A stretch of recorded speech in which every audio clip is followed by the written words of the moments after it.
Welcome, guys, to How the Frack We Got Here, a show that takes the news and events of the week and try to make sense out of it all. I'm your host, the most Will Buchanan, and on this show, we simply are all about the facts. There are plenty of news stations out there that simply want to do anything short but inform you. Here at How the Frack We Got Here, that's all we believe in. We go up to the left, we go up to the right, we go up to the middle of independence. We go after all sides because there's more than one side of a story to everything. And you need to know it all in order to actually formulate your own opinion. And that's what we try to do here at How the Frack We Got Here. Thanks for listening, and hold on. It's going to be fun. All right, guys. Today's date, July the 30th, 2022, and this is How the Frack We Got Here. I'm host most Will Buchanan. How the Frack We Got Here. We do take the events of the week and try to make sense out of it all. If we do get started, guys, we do try to remain family friendly, at least most of the time. Sometimes words do fly, and sometimes there may be things that might be shown that might be too intense for younger viewers. So viewer discretion is advised. Aside from that, welcome. Well, how do we get into this? I want to say this is sad, but again, I'm not surprised. This really should just been. We really do need a laugh, especially if you comment on God's hot plate, which is practically hot everywhere. But I want to tell this story because, again, we all remember the attempted coup that's known as January 6th. How millions of disillusioned Trump followers decided to basically become terrorists for a day and attack the Capitol building in which the electoral votes were counted. We knew that a lot of people were getting some jail time, a lot of them getting slaps on the wrist. However, one individual has probably gotten the longest jail time so far. This individual that you see right here, Mark Ponder, the gentleman that you see right there, was one of the many that assaulted the Capitol, has just gotten 5 years in prison. So far, the 5-year sentence is the longest in any of these cases. However, he also, like many other people that when they saw this, sat there and said that he thought the 2020 election was stolen. So like him with many other ones, decided to go down there and give him a piece of his mind, and now he's going to be spending a nickel of his life literally in prison. Now, I know a lot of y'all think the same thing I'm thinking. It can only be one reason why so many people were given, 24 months, 8 months, suspended sentences. But again, with the other individual who, like I said, he didn't attack anybody, no damage was done, but he was given the same lengthy sentence as the man who attacked law enforcement officers with a fire extinguisher. Think about that for a second. You got the longest sentence for doing nothing except doing what everybody else is doing. Now, of course, it does say that he did strike a riot shield with so much force that the pole snapped and broke apart as it made contact with the shield. And the top portion of the pole flew off to the side. Which, again, this is what they're saying. For all those that want to know, this is what they're talking about. This. Ryan, you mentioned all the cases out there against the people who attacked the Capitol. Well, there was a conviction yesterday. A Washington, D.C. man who violently assaulted police officers at the Capitol on the 6th was sentenced to more than 5 years in prison yesterday. A federal judge handing down 63 months to Mark Ponder after he pleaded guilty to assaulting 3 police officers that day. So, Ryan, this is a guy who pleaded guilty, said the day got out of hand. He showed up for a rally and it got out of control. The court said that's all well and good, but go to jail for more than 5 years. What more can you tell us about this? Yeah, that's right. Well, Ponder was one of just a handful of actual D.C. residents who joined the mob that day. As you said, he was sentenced to more than 5 years behind bars. That's tied for the longest sentence that we've had in January 6 cases thus far. In an interview with the FBI after his arrest, Ponder echoed Donald Trump's rhetoric about the 2020 election. He wondered why the Supreme Court and the former Attorney General William Barr hadn't done more and stepped in. And I spoke with one of the officers who Ponder assaulted that day, Sergeant Ganell, and he of the Capitol Police. He previously testified before the January 6th Select Committee and has been present for many of their hearings. And he delivered a victim impact statement in court yesterday. And here's what he told me, quote, "I'm not a vindictive person. I forgive him, but I won't forget what he did. What his actions did was change the trajectory of my life. Instead of getting ready for a promotion and continuing my police work, my profession, I needed to look beyond what I'm going to do after police work. I'm at peace with myself and hope he gets all the help that he needs and comes back as a better person."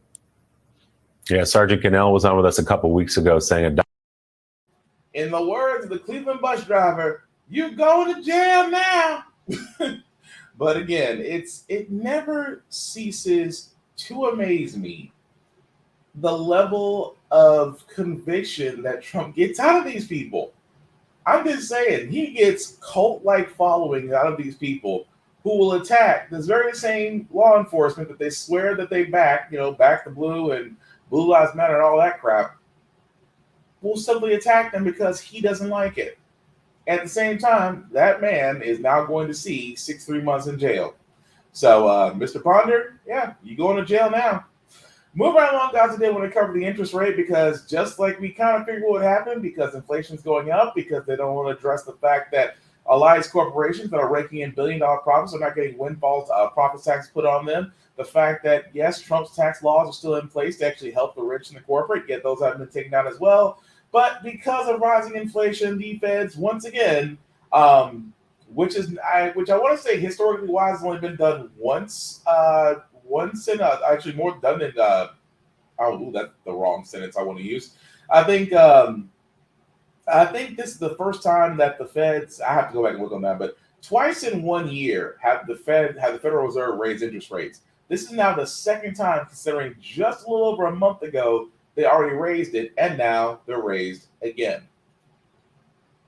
Breaking news any moment now. We're expecting a critical decision from the Federal Reserve. The agency expected to raise interest rates for the fourth time this year. Economists expect a rate hike of 0.75% to help drive down inflation. So what exactly happens when the Fed raises interest rates? Well, the price of anything that you put interest on goes up. We're talking credit card bills, new car loans, new mortgages, and student loans, things that tens of millions of Americans pay every single day. Leading off our breaking news coverage this hour, NBC News correspondent Tom Costello, MSNBC anchor Lindsay Reiser, and CNBC correspondent Diana Olick. Tom, first let's start with you. What can we expect from the Fed today? And talk to us about the pressure the agency is under to control a lot of this inflation.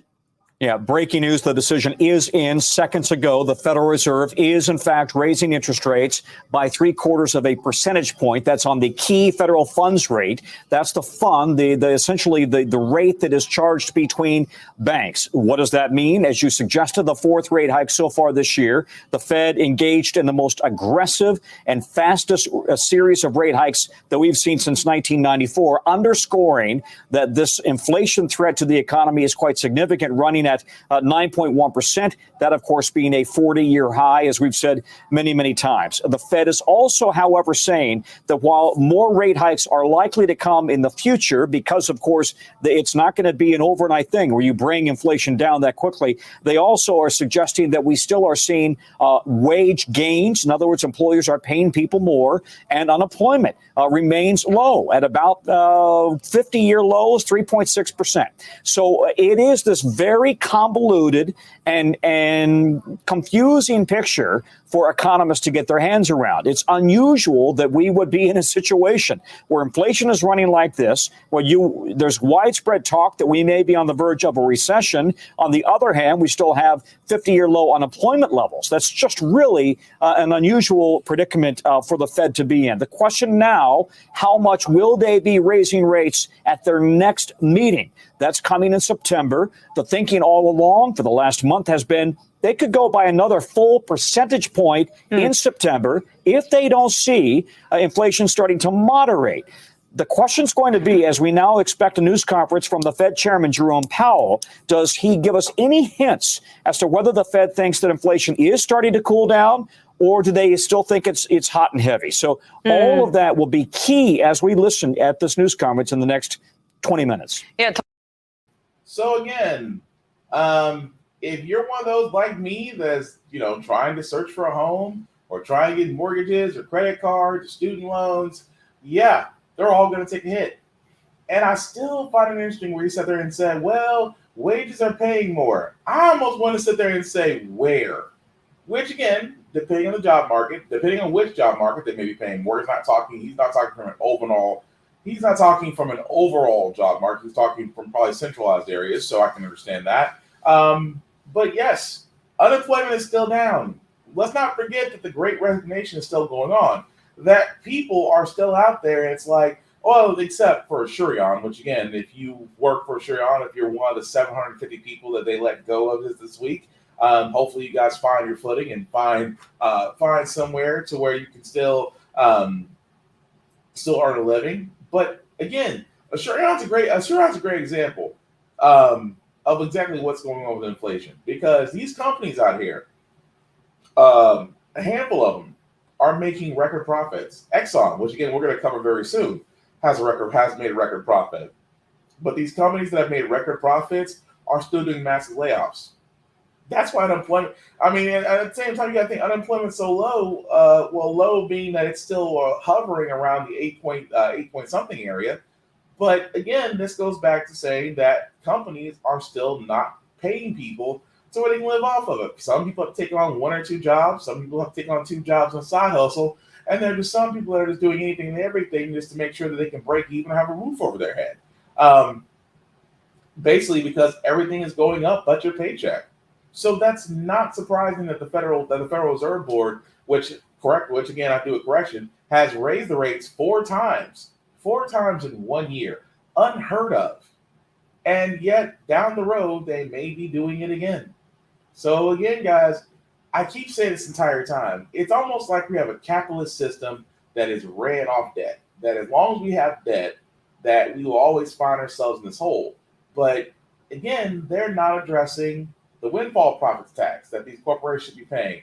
They're not addressing raising the minimum wage at a federal law level. They are not cutting those Trump tax cuts, because trust and believe, we are now midway past the midway point in the Biden-Kamala Harris presidency. Trump's tax cuts have yet to be removed.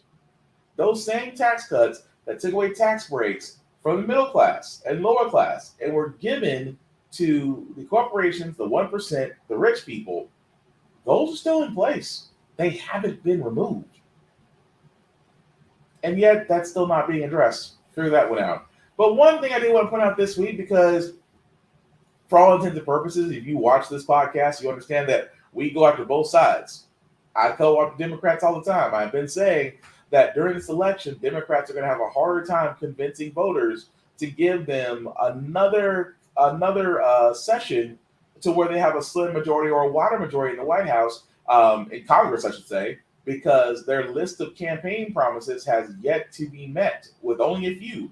Sure, they've gotten 2 black women into historical houses. They've gotten Ketanji Brown Jackson into the Supreme Court. They've also got another black woman into the Federal Board of Governors. Again, something never heard of. Understand, historical moments are being made there, but minimum wage is still at an all-time low at 2022. Roe versus Wade was overturned, couldn't be codified because a few Democrats didn't believe in women having control over their bodies. George Floyd Police Reform Act is dead. The Voting Rights Act, dead. The John Lewis Act, dead. Build Back America, which again we're going to get back to, because the Build Back Better plan for America has been now dissected. Which again we're going to get into momentarily, because there's actually some interesting news about that. But with all that being said, Democrats are going to have a harder time this year convincing voters, while Republicans are banking on the fact that a bunch of their voters have amnesia and forget the fact that they're Republican, and they are basically voting against their own interests. That being said, however, there was a bill that was actually passed. That was actually a bill, act that was submitted to Congress to be passed. The PACT Act. For all those that don't know, this is directed toward combat veterans. The PACT itself, we shouldn't call it PACT Act, because it's literally its actual name is Sergeant First Class Heath Robinson Honoring Our Promise to Address Comprehensive Toxics Act, or PACT Act for short. Now, this act was aimed at providing medical care for those veterans who were affected by toxic burn pits. Now, the reason why this is such a big thing is because the simple fact of the matter is Republicans shot this down. Republicans in the Senate, keep in mind, passed the House, went to the Senate. 41 Senate Republicans blocked the bill, including 25 of those very same Republicans who supported it a month ago. Keep in mind, the party of family values, the party that supports the troops, the party that is all for, all for the sanctity of life, has now turned around and sat there and said, we don't like the PACS Act, even though 25 out of those 41 Republicans that voted no just a month ago were for it. Now, the messed up part about it is that was one measure. The other measure was the Major Richard Starr Amendment, which would make medically retired and severely disabled combat veterans with under 20 years of active service eligible for both disability and retirement benefits. That also was shot down by Republicans. I say it again. I don't know why people believe that Republicans are literally and figuratively going to be for combat veterans. They only support profit. Republicans only support profit. The reason I say this, they will find money out of thin air to support a war. They won't pass a dime to help combat veterans. Even more so, Jon Stewart did go on CNN to talk about this. And if you don't, Jon Stewart, he had more than a few words to say to Republicans about their most recent attempts to, do nothing. I don't know what to say. I've been coming down here for years. I've never seen anything like this. And it's not, as I was saying in the press conference, I'm used to lies. I'm used to hypocrisy. I'm used to their cowardice. I'm not used to the cruelty, like the casual cruelty of passing a bill that they had fought for more than a decade. And look, there are Vietnam veterans on this bill. They've been fighting since the 60s and 70s, people that fought for us, that we all say we support the troops. To pass that bill for them, to give them that moment of exhale. By the way, their trial isn't over. That just means that maybe they'll get their health care, maybe their family get the benefits, maybe they won't have to decide between their chemo and their car. Right, they still might die. Well, a lot of them, unfortunately, when you have cancer, and a lot of these guys tell me, they live scan to scan. So they live in 3-month increments, right? And these guys are all, oh, don't worry. This is just procedural. It's a protest against an amendment. It's mandatory versus discretionary. It's all these nonsensical reasons to delay and deny when they passed the exact same bill on June 16th. Nothing's changed. So Pat Toomey, the Republican from Pennsylvania, he says he doesn't have, it's his amendment. You should say Patriot Pat Toomey. He prefers Patriot Pat Toomey. That's his given moniker. His amendment is the one that we're talking about. This is all held up over. That's correct. He says his amendment addresses how this $400 billion in the bill can be spent. He says, as it's written, the money can be used for things unrelated to veterans. That's nonsense. And burn pit exposure. It's just utter nonsense. The Secretary of the VA has to go every year, even though it goes into a mandatory spending tranche where it comes to that. The VA Secretary still has to go in every year and explain the appropriation and the use. And the spending of the money is related to the bill. It's not a slush fund. Right. But if you want to talk about slush funds, if Senator Toomey wants to explain his fiscal conservatism, then why is it that he voted, every year we vote for what's called the OCO. It's a $60 billion, $70 billion fund that goes on top of the $600 billion or $700 billion or $800 billion that the Pentagon already gets. And it is unaccountable. There are no guardrails. It truly can be spent on pretty much whatever they decide they want to spend it on. Toomey's never raised a peep about it. He's never raised his hand. He's never objected. He's never held up the NDAA because of it. The defense bill, you're saying? The NDAA, that's right. Yeah. And the Overseas Contingency Operations Fund is a literal definition of a slush fund. And all of these individuals that voted to deny the veterans the health care and benefits that they've been fighting for 15 years voted for this slush fund. So they're lying.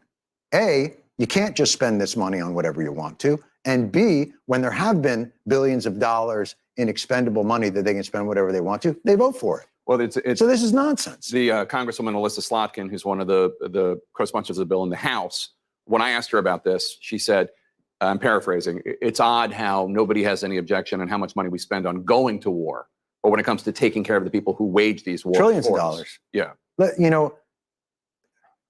Rick Scott, senator from Florida, had a great tweet today. Glad to be here at the VSO to pack care packages for those and honor their service for how much they give to us. And then an hour later went on the floor and denied those veterans health care and benefits. Like, the hypocrisy is so galling. But then you get to a place where I'm at right now, which is, how do you shame the shameless? What will get through to them? The stories that you heard are heartbreaking. A gentleman today told me of someone who committed suicide. Rosie's husband attempted to take his own life based on his desperation with this system and this process of being denied care. And these guys, they act like, oh, don't worry. You know, maybe we'll get to it now. Maybe we'll get to it in the lame duck session. Some of these folks won't be around. They live scan to scan. So they can pretend to be on Senate time, but these other folks are on human time. And that time is precious. You know, Senate time, these guys all live to be 200 years old. They never lose their jobs. They always get their health care. Like, nothing matters to them. Nothing penetrates that bubble that they live in of procedural bullshit. And he's right. He is 100% right. Can't say, I can't follow up anything more than what Jon Stewart said. He literally sat there and summed it up in so many words that you can't shame the shameless. Republicans have no shame. And it's amazing to me how many people still consider themselves conservative when the GOP party is nothing. They're not conservative at all. They're not completely at all. And yet, you can't shame the shameless. You can't sit there. Every time I see a Republican sit there and say, I support the troops, I would love to ask them, so how'd you vote on the PACT Act? And watch the faces turn. Watch the deflection. Because that's what they do. So it's like, again, I still think, you know, he does bring a point. The Senate and the House need term limits. The presidency has them. The presidency, you can't serve more than 2 consecutive terms. Cool. Let's apply that to the Senate. Let's apply that to the House. Let's apply that to the Supreme Court. No more lifetime appointments to the Supreme Court. Let's put terms on everything. They do not get to ride the pine as many times as they want because there's too much power, there's too much abuse, and not enough oversight.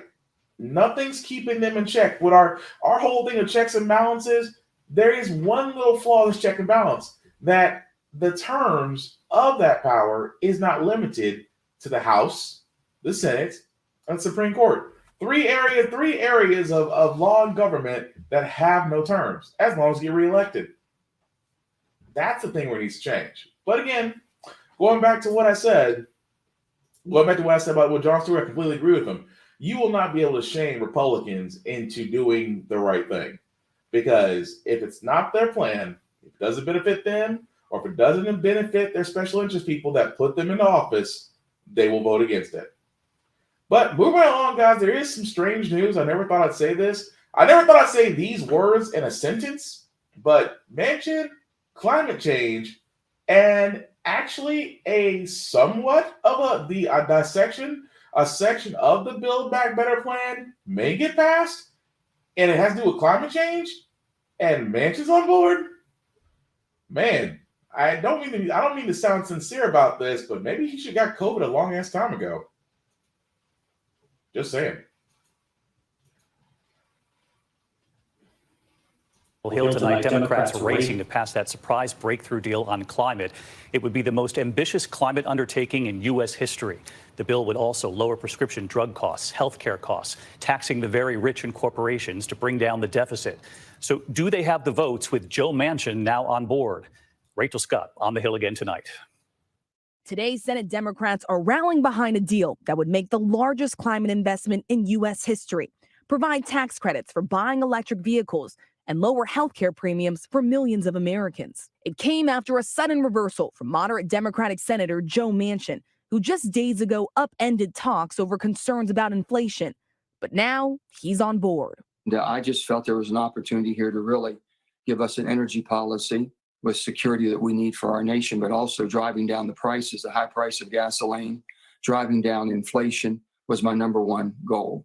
The bill includes $369 billion to fight climate change, $64 billion to lower premiums for Americans buying their own health insurance. Medicare would be allowed to negotiate the price of prescription drugs, passing along the savings to consumers. And seniors would pay less for medication, with out-of-pocket expenses capped at $2,000. It would be paid for by raising taxes on big corporations and the wealthy. If the bill passes, it would be a huge victory for President Biden, who today insisted it would help fight inflation in a way Americans will feel. But simply put, the bill will lower healthcare costs for millions of Americans.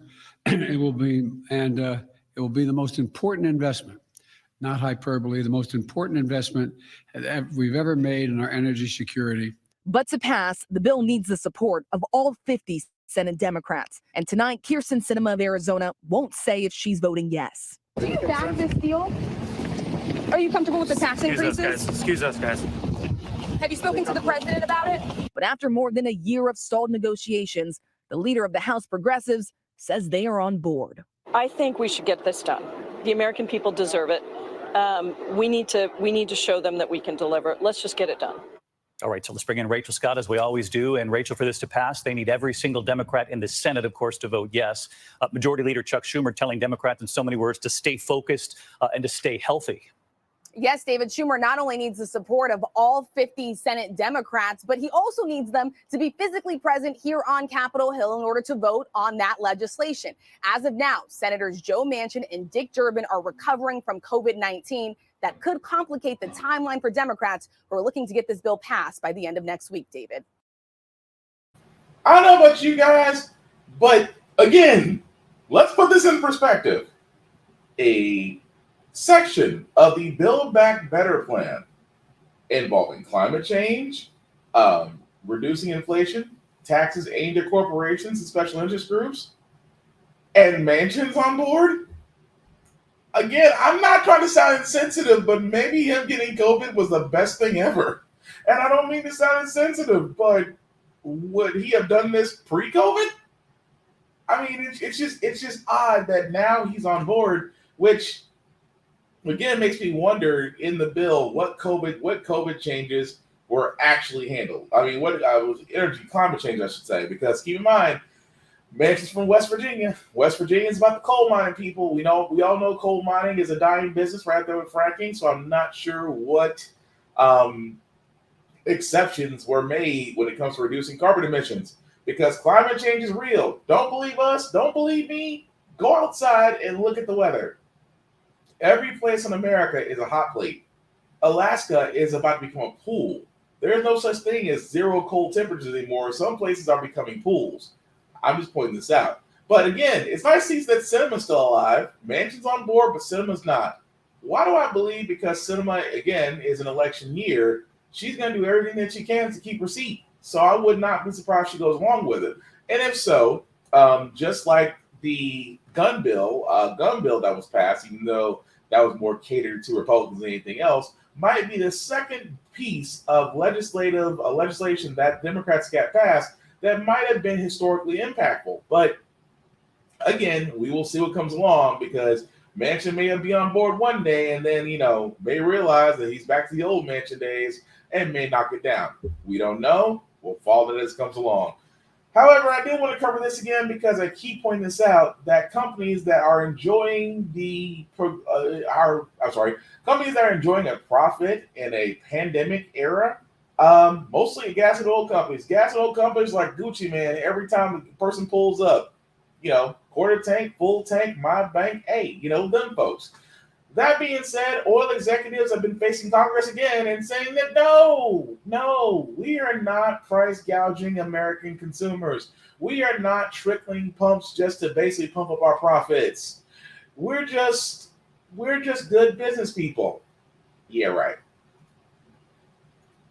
Are facing U.S. lawmakers answering questions about investments in Russia and the high gas prices here at home. And today they pledged to move quickly to cut ties with Russia and defended their investments in the country, but they denied accusations of price gouging. Right now, the national average for gas is down from March 11th high of $4.33. And you can see it's now $4.16 per gallon today. But look how high it was a year ago. Today's hearing comes just days after ExxonMobil estimated quarterly profits could total $11 billion. profits, the highest in a decade. The company's CEO insisted the jump in profits has nothing to do with price gouging. No single company sets the price of oil or gasoline. The market establishes the price based on available supply and the demand for that supply. Continued investments in new production is the only way to achieve balanced markets and more affordable prices that bring real relief at the pump. Let's discuss with Robert Reich, former labor secretary and professor of public policy at the University of California, Berkeley, and Daniel Ramey. He's an energy policy economist and fellow at Resources for the Future. Gentlemen, thanks for being with us. Secretary Reich, your reaction to what we just heard from the head of Exxon there, essentially saying, don't blame us. Well, I'd be a little bit skeptical, Adam. And the reason for skepticism is the oil companies are buying back their shares of stock. Last year, the big four oil companies bought back $44 billion worth of shares of stock. Now, buying back your share of stock is completely legal. It does prop up the share prices of your stock. But if you got so much money that you're buying back your shares of stock, why not use the money instead to reduce the price at the pump? This year, we hear that oil companies, the biggest oil companies, are planning to increase their buybacks to about $74 billion this year. Well, why not take that $74 billion and simply give it to consumers in terms of lower prices? This is what we traditionally call profiteering or price gouging. It should be illegal. There ought to be a windfall profits tax. Why should people be paying at the pump so much money so that these companies can essentially prop up their share prices? Daniel, we know it's complicated, but can you just boil it down? Is greed from oil companies to blame for the high gas prices right now? Well, thank you, Anna. You're right. It is complicated. And viewers at home and, Americans, especially low-income households, are suffering from these high energy prices. But the finger pointing we're seeing in Congress today from both sides is really shedding more heat than it is light. There are literally thousands of oil and gas producers in the United States, some of them very large, most of them very small, and they do not set prices. Oil prices and gasoline prices are really set by global market forces. And today's high prices are mostly driven by market fundamentals and the Russian invasion of Ukraine, not by oil companies and not by the Biden administration's policies. The best way to reduce exposure to high oil prices is to gradually reduce oil consumption and move towards an economy that's less reliant on fossil fuels, which has the added significant benefit of addressing climate change. Sure, but that's not going to improve the situation right now. People have to drive right now. Not everybody has an electric vehicle, right? And so in terms of the shorter term solution, let me bump this back to Secretary Reich. You've advocated in the past for increased production by these oil companies. Do you still think that's the answer right now, Secretary? No, I've not. I've advocated for a movement from oil production to green energy. I mean, wind and solar and so on. And the oil companies, But right now, what do you do about these prices? What do you want oil companies to do right now? The best thing to do right now, Senator Sheldon Whitehouse and others in the Senate have introduced a windfall profits tax. That is, you tax their windfall profits. They're making huge bundles of money over and above what they are paying for crude oil. You tax it and you return it to consumers in quarterly payments every quarter. That's the best thing to do right now. I love Robert Wright because he said something that was so profound that I understand journalists want to get people to speak on something to get their answers, get sound bites. I get that. But I love the fact that he said the one thing. It's like, well, oil companies don't control gas prices, but they reap the profits from it. Well, the prices are closely controlled by the global markets. Which, again, he is right, but in a roundabout saying those very same oil markets, those very same oil companies purchase from.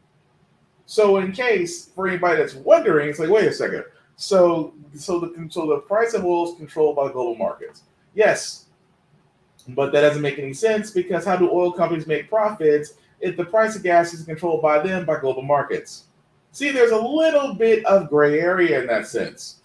Yes, the global markets do control the price of oil, crude oil, because we know Again, Russia is the number 2 producer of oil in the world. Number 1 is Saudi Arabia, which means that we used to, didn't it first since the war began, but Russia's energy, which means their oil, we were taking up to 8% of it to the U.S.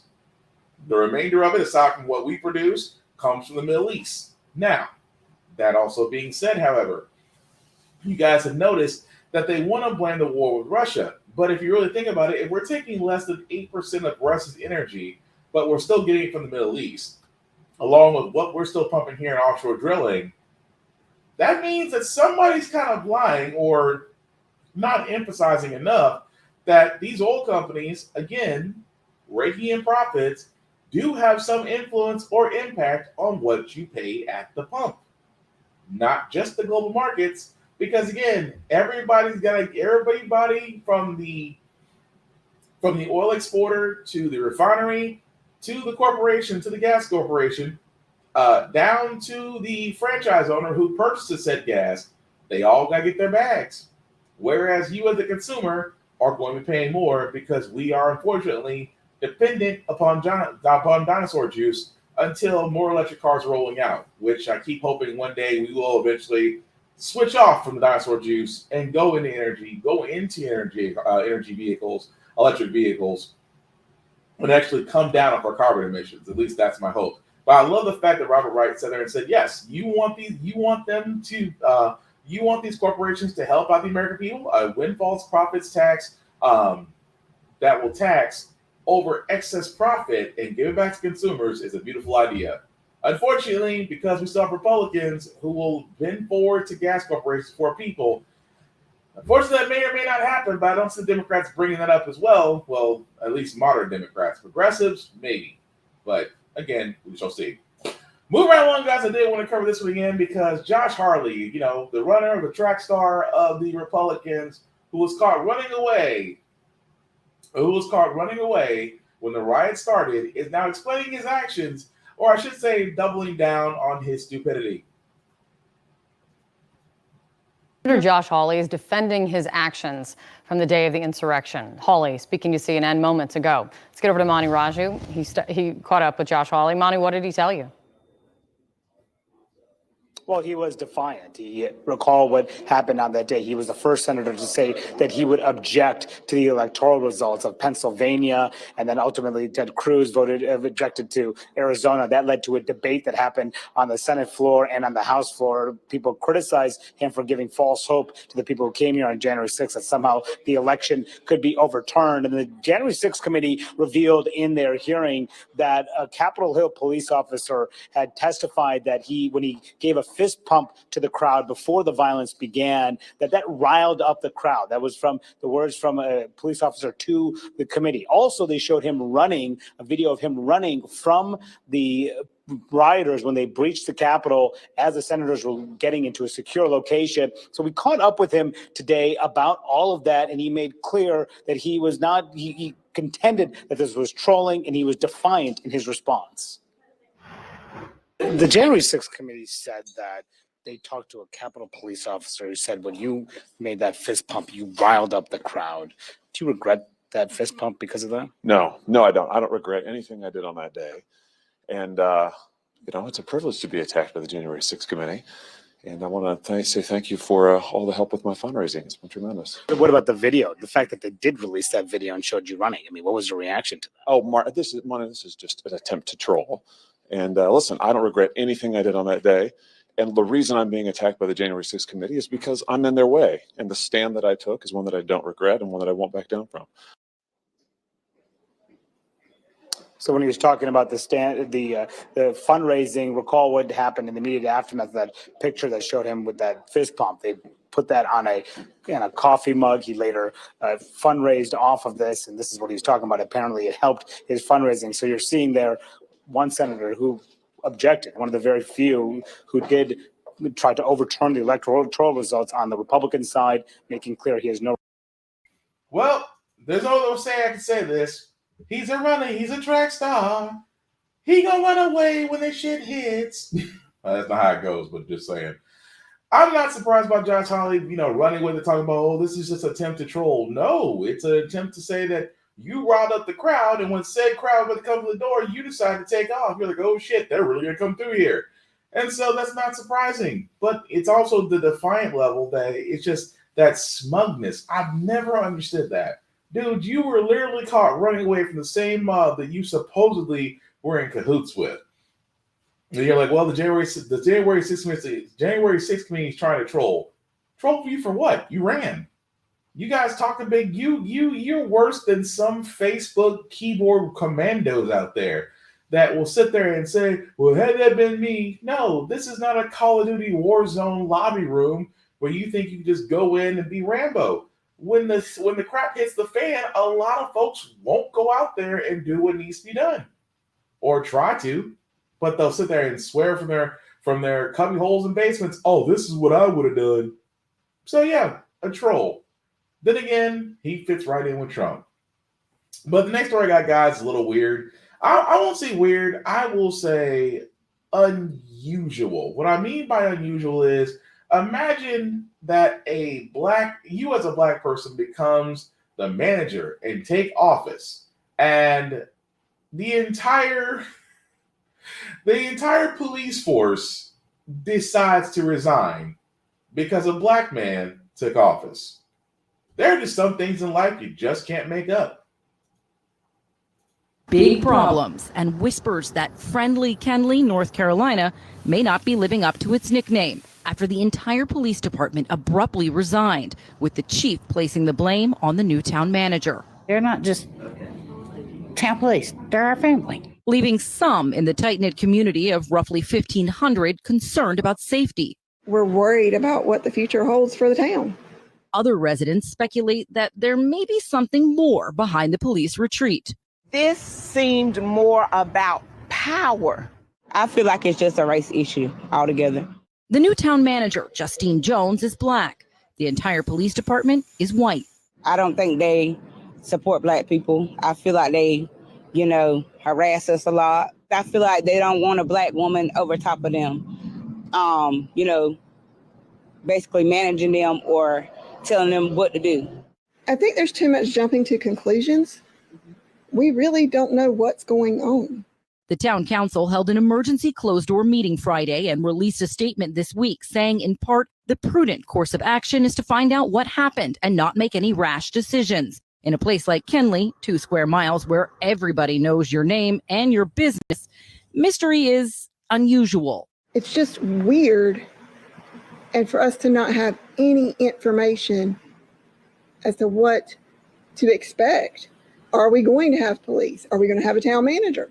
CNN has obtained 8 resignation letters in total. The longtime chief of police, Josh Gibson, 4 full-time officers, 1 part-time officer, and 2 town clerks. The letters are similar in language, and most cite stress and a hostile work environment. But the letters are short on details. No information about specific causes of stress or examples of what they call a hostile work environment. The letters also do not point fingers at the new town manager, who has been on the job less than 2 months. But Gibson, the longest-serving chief in town history, does. In a Facebook post that has since been made private and in an exclusive interview with Fox News. She wrote me up for going to businesses and talking with businesses. She wrote me up for talking with council members that I've known for 20 years. So she was targeting you, Josh. So you think, Yes, I'm ma'am. looking. CNN has not viewed Gibson's records, and the town would not provide supporting documents when requested this week. Jones started as town manager on June 2nd. The town announced her hiring, approved unanimously by the council, noting her 16 years experience working in, quote, progressively responsible positions with local governments in several other states. Well, Jones told CNN that since this is a personnel matter, she can't comment on the police resignations. The town attorney tells us that he will oversee an investigation conducted by an outside firm starting next week, which is when the resignations take effect. The Johnston County Sheriff's Office, which already serves Kenly, will increase its presence in the town since the police department will effectively be gone. And so, according to the town's website for the police part, there should be staffing that still includes 2 part-time police officers, Don. But I spoke with the town attorney. He tells me that as far as he's aware, there simply are no more officers once those resignations take effect next week. I also reached out attempted to reach out to those who were involved in this situation. The attorney for Chief Josh Gibson tells me that he'll work on trying to get an interview, but noted that the chief is stepping back from interviews for a bit because of the immense amount of stress that the situation is causing his family. Okay. Tell me you're racist without telling me you're racist. Because, guys, there is literally and figuratively no way else to explain that. You're going to stand and tell me a black town manager was hired and the entire police force said, deuces, hostile work environment.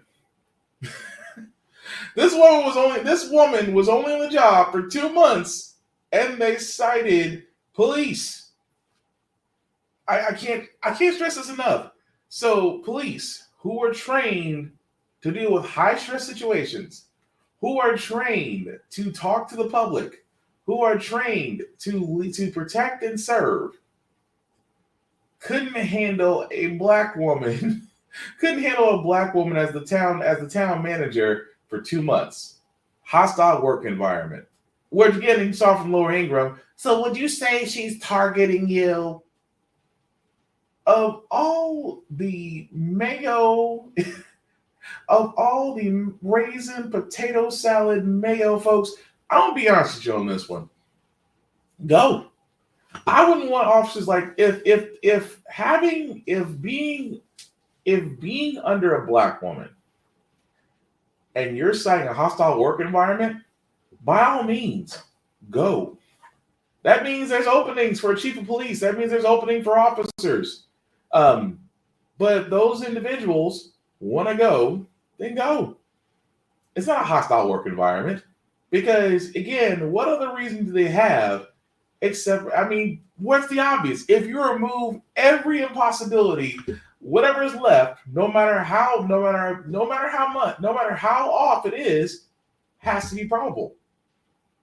And you have a group of individuals who simply left because, and I say because, a black woman took over. What other reason is there besides the obvious? That's all I'm saying. But as we round this up, guys, 2 more stories before we get to our feel-good segment. Again, Congress is starting to move forward, especially when I sit with the semiconductors. For all those who don't know, if you're not in the automotive industry or in the gaming world, semiconductors are still in high demand.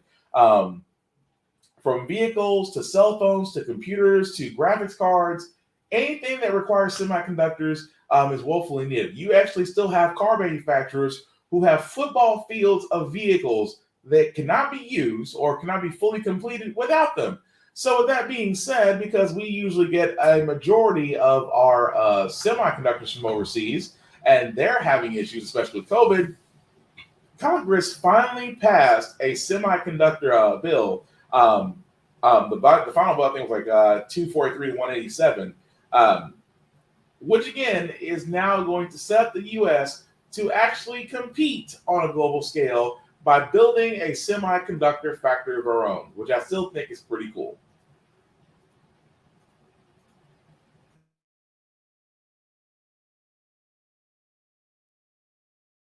It is enormous. Global Foundries semiconductor chip plant in Malta, New York. In this fab or fabrication unit, how many chips are being made for how many products? So we could produce roughly millions of chips a day. A day? The fab, where the chips are made, about the size of 6 football fields. The process so sensitive a single human hair could gum up the works. Even the light has to be controlled. Any exposure to ambient light will have a negative impact on our wafers. The chips produced here go into everything from cars, computers, video games, communications technology, and the defense industry.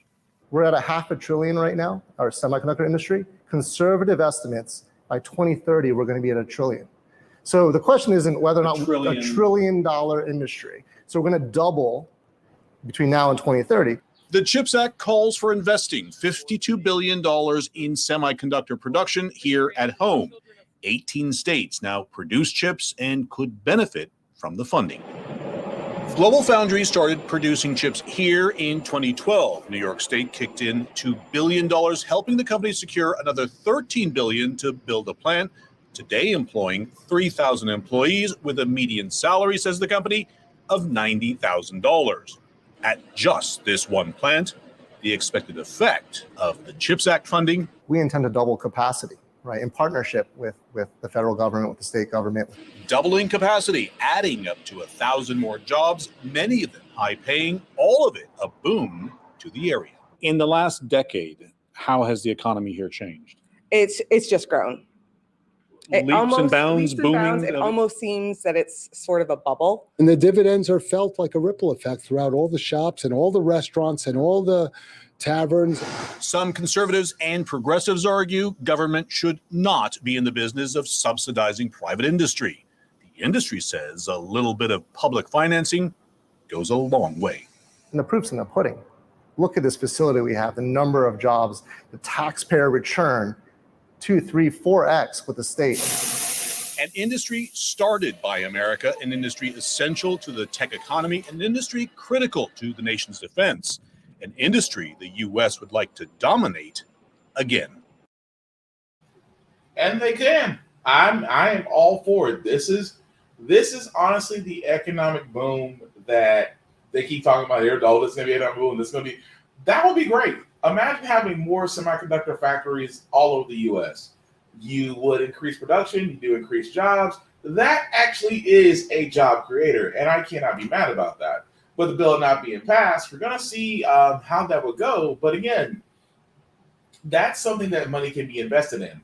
Also, a mass transit rail system that can help us alleviate our airline issues can be helpful as well. Just saying, but I know we'll eventually get there. So the last one I got, guys, which again, Raphael Warnock, which again is the first black senator that was elected in Georgia. He is in a Senate race with Herschel Walker. And of course, the last story we got, guys, is that Herschel Walker is kind of dodging him, which again, every Republican's doing that now. I don't know what it is. It's not just Herschel Walker. Raphael Warnock wants to actually have a live televised debate with Herschel Walker. And Herschel Walker at this moment has decided that, no, I'm good. Yet, if you look at and the thing about this is, every time it is brought up, Herschel Walker has sat there and said, oh, well, I'll debate him. He even goes on Republicans' favorite safe space, Fox News, and said the exact same dang thing. Senator Raphael Warnock wants to debate you. You didn't debate during the primaries where you walked away with 68% of the Republican votes. Why won't you commit to a debate? Well, first of all, Senator Warnock has nothing else to talk about. He don't want to talk about the high gas prices. He don't want to talk about the high groceries. I've told him many times, I'm ready to debate him anytime, any day. I just want to make it for the fans, not about a political party or about some media. And all he's doing is talking. I want to make it a fair and equitable debate for the people. Are you worried about the moderator? For the fans? For the fans? I don't want to do this for any type of political party. I want to do it for the fans. For the fans. Show me somebody who used to be in football, but forgot that he doesn't play football anymore. Jesus Christ. Herschel Walker's a joke. He is. He courted Trump, but then again, so is the political party. So is the Republican Party. The political party for the GOP is an effing joke. Just like today, I said this many times. You want to know how easy it is for a person of color to come up in the GOP? If you stick to their talking points, if you reiterate and you say loud enough and you're defiant and you believe and you call the Democrats a plantation which black people have been on for the longest time, if you sit there and say the Republican Party was the party of Abraham Lincoln, who freed slaves, who freed your ancestors, if you do all those good hitting talking points, watch what happens. You immediately rise up through the ranks. Don't believe me? Herman Cain did it. Candace Owens did it. What was that group that Trump brought on? Diamond and Silk? They did it. Those 1776 twins on on YouTube, I don't really see them much anymore. They came up that way. People of color, when you decide to basically be the Sambo for the GOP, you come up. And so Herschel Walker is doing nothing more than following the how to come up playbook. Keep in mind, he sits there and says, oh, well, Raphael Warnock don't want to talk about the high gas prices. Actually, he does. He doesn't want to talk about inflation. Yes, he does. He wants to talk about everything that's going on in the very same state that you want to run for Senate office in. But you want to do it for the fans. This isn't a WWE ring, dude. This isn't a football field. This is politics. But the GOP, much like yourself, whine and cry when it comes to debates, saying debates are unfair, the moderator is unfair, this, that, and the other. Except the simple fact of the matter is, you're exactly what the GOP is about. They're all about nothing. They don't stand on anything, but they're for profit. That's what Herschel Walker is not saying. And I guarantee it'll be a cold day in hell before he gets on the debate anyway, because if you ever open up his mouth, well, there goes the end of his Senate candidacy. Just saying. But we're going to go ahead and go into our feel-good stories, because usually on the Frack got here, we usually cover a lot of doom and gloom, sometimes make you lose faith in humanity, but hey, it's the weekend. Hopefully it's clean and dry wherever you are, especially, clean and dry. I know it's kind of like God's hot plate. But if you're in areas like Kentucky right now, please be careful. I understand Kentucky did have some major flooding. There was loss of life there. So hopefully you guys are trying to remain high and dry and, of course, be safe. But with that being said, guys, we want to bring some few stories to you guys, get some good vibrations, put a little spring in your stuff. I mean, it is the weekend. Try to enjoy it, because trust me, for a lot of kids, they are dreading the fact that because it is the end of July, back to school sales are coming back up. So you know what that means. Back to bus rides and traffic. But anyway, a few stories that we got, guys. This first one I did do over during the midweek review, because again, I love to see black people win. And this one owner of a Saint Tropez rosé is now bringing it to the market. And again, as a person that's just now getting his feet into wine, I still like. I found out that I do like sweeter wines, but you don't want to hear that much about me. Anyway, let's hear about him. Entrepreneur Danae Burston is making headlines for creating the first entirely black brand produced in Saint Tropez. Well, now he's using his platform to make the luxury beverage industry more inclusive for people of color. ABC's Mona Kozar-Abdi has more. I can tell you where I was the first time I ever had rosé. It's almost like when you heard that song, your favorite song, you can say where you were. For me, that's what rosé has become. It's that nostalgic moment that transports me back to Saint Tropez for my 30th birthday party. That's pretty bougie. Yeah. I'm not gonna lie. That milestone celebration setting Danae Burston on a nearly 20-year journey to create La Fête du Rosé, a salmon pink premium wine label produced in the heart of the French Riviera. It means the rosé party. Our tagline is it's a party and everyone's invited. A trip inspired by this line in P. Diddy's 2002 song, I Need a Girl, Part 2. Have you ever been to Saint Tropez? It's the lifestyle and culture that has kept him coming back. This is my drink. This is my place. And Saint Tropez is my favorite place in the world. A place some 4,000 miles away from his native Baltimore, where Burston said he would dream of one day seeing the world. Burston was raised by his mother, who worked overnights. So as a self-described latchkey kid, he says a lot of times it was on him to stay out of trouble. It was Baltimore during the 80s and 90s when the drug epidemic was ravaging the city. I would watch Lifestyle of the Rich and Famous every Saturday, and that was my escape. It wasn't for the wealth. It was for the eye-opening experience of seeing the world. His introduction into the wine and spirits industry came years later while working for the luxury goods group Louis Vuitton Moet Hennessy. And this is an intimidating industry. What gave you the confidence to take this on? I was trained by the best company in the world in terms of luxury with LVMH. So I was brought up inside of that building working on their wine and spirits, and then working for Jay-Z. Burston credits his time at Jay-Z's Ace of Spades for inspiring him to disrupt a historically exclusive industry that often lacks diversity in its marketing. Can luxury and inclusivity exist in the same sentence? People of color like luxury goods. It's just a matter of other brands welcoming them into the fold. At Lafette, we don't believe in a target consumer. It's really a psychographic play for us. Do you like this music? Do you like this food? Do you like these destinations? If so, you are the Lafette consumer. In regards to rosé, that means moving away from the playful seasonal marketing that has led to its popularity in recent years. We all hear that rosé in the summertime, rosé all day. We are unapologetic. We're changing when, where, and who drinks rosé. And that's been our mission since day one. That has been the consistent messaging since the brand's official launch in May of 2019. But while the concept was decades and a life experience in the making, the future of the company was in turmoil at the blink of an eye. We were just starting to get our feet planted well in most markets, and then the pandemic happened. March 13th, the world shut down. I probably cried for a couple of days. Fortunately, the company's luck quickly turned around. Days into the lockdown, DJ Derek D-Nice Jones, a friend of Burston's, held up a bottle of Lafette du Rosé during his Instagram live show Club Quarantine. Drinking rosé today.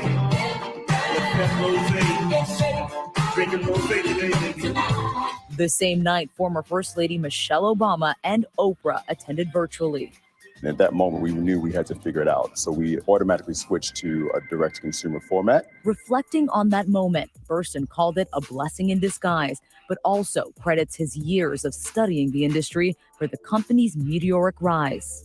You have to know the ins and outs. Really, really learn your industry and study it before taking this leap of faith. What legacy would you like to leave behind? Shaking this industry up, bringing more people of color into the industry, providing other opportunities for kids from HBCUs to get into the industry. For so long, they weren't aware that there were jobs in the wine and spirit space. Oh, that's gorgeous. And thanks to our Mona for that report. I don't care how bougie you get, the fact that you have your own wine says volumes. Says literally volumes. And again, I just love to see, and I will be unapologetic about that. I love to see Black people win. I love to see Black people, go into places that they didn't think we could do the things that's never been heard of, and finally, it's like this next story about a veteran that's finally getting their flowers. Give it to them while they're breathing. This person deserves this next story that we're about to go into. That person's definitely getting that. For 2 years old, Miss Ramee Davis has certainly held a lot of titles, but perhaps none harder earned than U.S. Soldier. She proudly served in the 6888th Central Post Directory Battalion, or the 6888. At more than 800 women strong, they were the only all-black, all-female battalion to serve during World War II. Their tour began as the war ended, shipping out to England in 1945 and straight to these warehouses. There, they sorted mountains of backlogged mail addressed to American soldiers, creating a new tracking system and clearing 6 months' worth of mail in half the time. They worked around the clock, sifting through packages while staring down racism. Serving in a segregated military, they were excluded from some facilities, at times facing open hostility from fellow soldiers. So why serve? Simple. It's my country too. And so it is in the city that helped birth the civil rights movement. Miss Davis, the oldest living member of the 6888, is celebrated for breaking barriers of her own. I never would have thought that anything like this could happen to me. Presented with a World War II uniform, an American flag, and soon the Congressional Gold Medal. It's so amazing, and I'm so grateful. And from a grateful country to you, Miss Davis, a well-earned stamp of approval. And again, it's about, representation matters, and especially our history. And there is so much more out there, but love to see a 102-year-old war veteran get their flowers. It's a beautiful thing, and I will never complain about that. The last story I got, guys, again, I love when I see our people break barriers. I am unapologetically Black, and this 13-year-old, I personally think she's going to wind up curing every disease we got out there because she's 13, and she's entering the medical field at freaking 13. What am I doing with my life? The secret that successful people have. They don't sleep, Dr. Ash. Yes, is so accomplished. She began reading books at the age of 3, graduated high school at 12, enrolled in 2 colleges to earn 2 separate degrees, and now 13 years old, has been accepted to medical school. She is making headlines, and she is in the building right now. Everybody, please welcome Elena Amelie to the show. How you doing today? It's been a busy day. How's it been? Yeah. I'm doing good. Okay, help us first understand how you graduate high school by the age of 12. Did teachers recognize you were so far ahead? How did you do that part first? The teachers didn't really get me, I would say. So my mom instead homeschooled me. Yeah. What age, what grade did they just throw their hands up and didn't know what to do?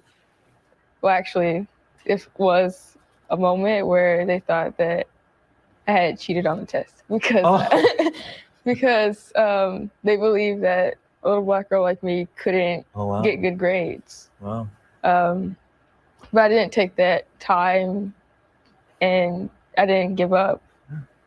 I actually used that to move forward. And I assume you've never cheated on a test in your life? Never. Ever. No, definitely not. And in addition to just excelling academically, you've been pretty busy in terms of philanthropy and community work, and you actually started a nonprofit called the Brown STEM Girl, right? So tell us about that and what made you want to start it. Well, I started the Brown STEM Girl because I love advocating for girls who believe in going into STEM. And that's what really called me to start this program, because I saw that there weren't girls like me, there weren't girls of color anywhere in the STEM field. And I really wanted to change that because I knew there were girls out there who had big dreams, and there were some people who told me no, and I wanted the girls to be able to not let anybody tell them no. So that's really where it started. I thought that was the most important part. What's the normal thing you do that's a normal 13-year-old girl type thing? A video game, go ride a bike. What's the normal stuff you do? I still do normal stuff. So the normal stuff. Yeah. Well, everything you seem to do is extraordinary. And we got something to show you here because I couldn't believe this either.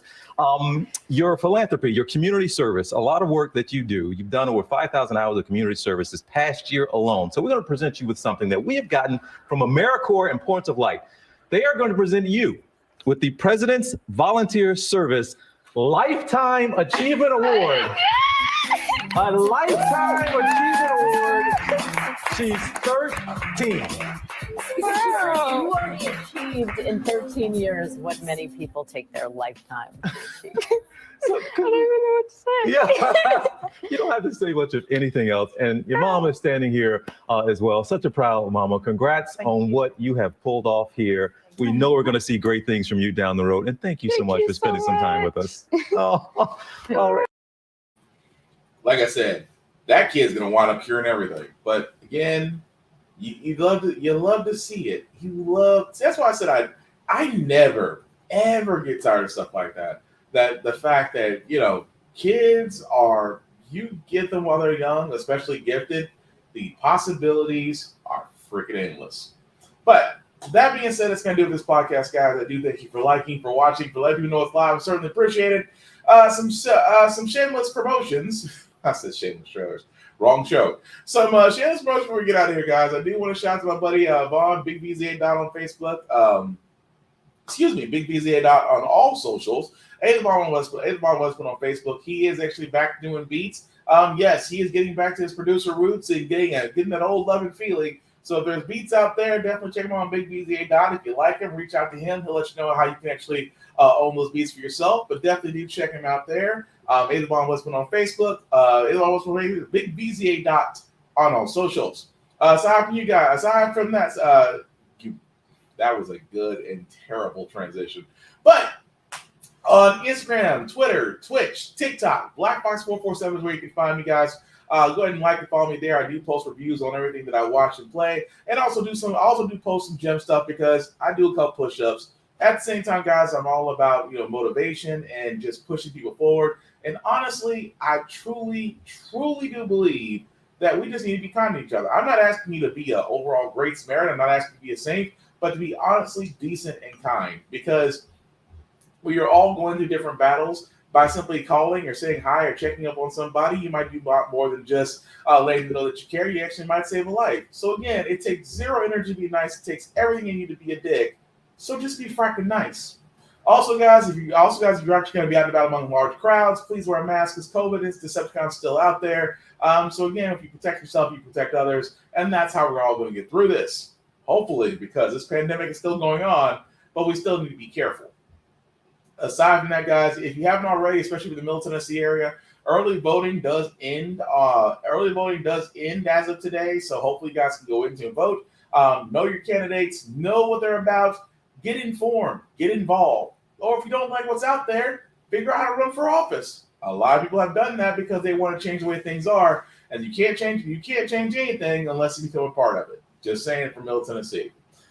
That being said, guys, last thing I say about how the Frack got here, it's all about staying informed. We are not trying to reinvent the wheel. We are giving you all the information allow you to make up your own mind for yourself, but provide a logical perspective that goes along with it. We do a lot better when we're informed. We're progressive. We move forward. We try to right the wrongs of our past by making decisions now that we should have done back then, like electing our first black woman to the Supreme Court, electing our first black woman to the Federal Board of Governors, electing our first woman to a high-ranking position in the U.S. Navy.